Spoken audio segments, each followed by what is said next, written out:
ئەمڕۆ ڕۆژی زمانی دایکە لە هەرێمی کوردستان. من لە شاری هەولێر سەردانی کۆمەڵێک لە شوێنە بازرگانیەکانم کردووە بۆی بزانم دۆخی زمانی کوردی لەسەر ئاستێکدایە تا چەند پابندن بە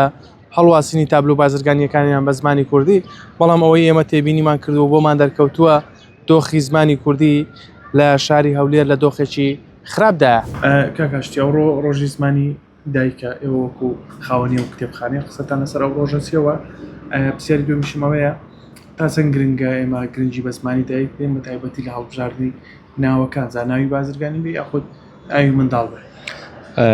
پیرۆزبایی لە خۆم و لە هەموو ئەوانە دەکەم کە ئەو ڕۆژیان لەلا گرنگە و بەڕاستی بەنسبەت ئەو بابەتەی کە ئێوە باز دەکەن من زۆر وڵاتگەڕاوم، زۆر گرنگی بە تابلۆی سەر ئەو شوێنان دەدرن کە ناونیشانی شوێنەکانن. لێرە لە کوردستان دەتوانم بڵێم هەرچەندە پارێزگا و حکوومەت مەسەلەن کاریان لەسەر بابەتی کردێ، بەڵام ئیتر وەکو پێویست خەڵک بە پێ ئەو داواکاریانە نەچووە، کراوە برم نەکراوە، بەڵام پێویستە زیاتر چکات و لە کوردستان مەسەن ئێستا نمونەیەک دەچێت چێشخانەکان، یانی ئەتەوە گرنگترش نەکە ئیلا هەر تابلۆیەکان، مەسەلەن ئەوانەی کە کارمەندن لەو شوێنانە بە زمانی کوردی قسە ناکەن، بە زمانی بیانی قسە دەکەن، یانێت و نەک ئیلا تابلۆکان. پێویستە لە بنەڕەتدا گۆڕانکاری لە هەموو ئەو دوکان و مەتاعم و ساردەمەنی و هەر چێشخانەیەکبی کتێبخانەبی هەر شوێنێکبی ئاسایی ئەگە کارمەندێکی بیانیشی لەوی، بەڵام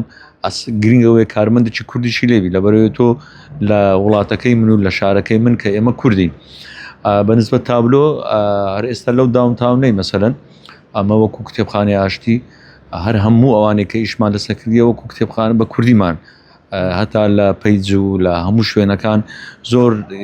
ئیشمان لە سەورەی کردیە کە بە کوردی کارەکانمان بڕوێنین.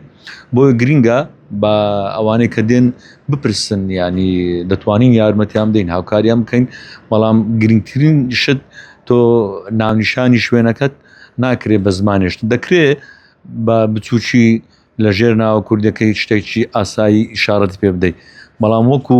ئیزافەن ناوە گەورەکە کە ناونیشانی شوێنەکەتە ناکرێت بە زمانێشتر بی، زمانی تو کە زمانی دایکە بکرێتە زمانی دووەم و لە ناساندن.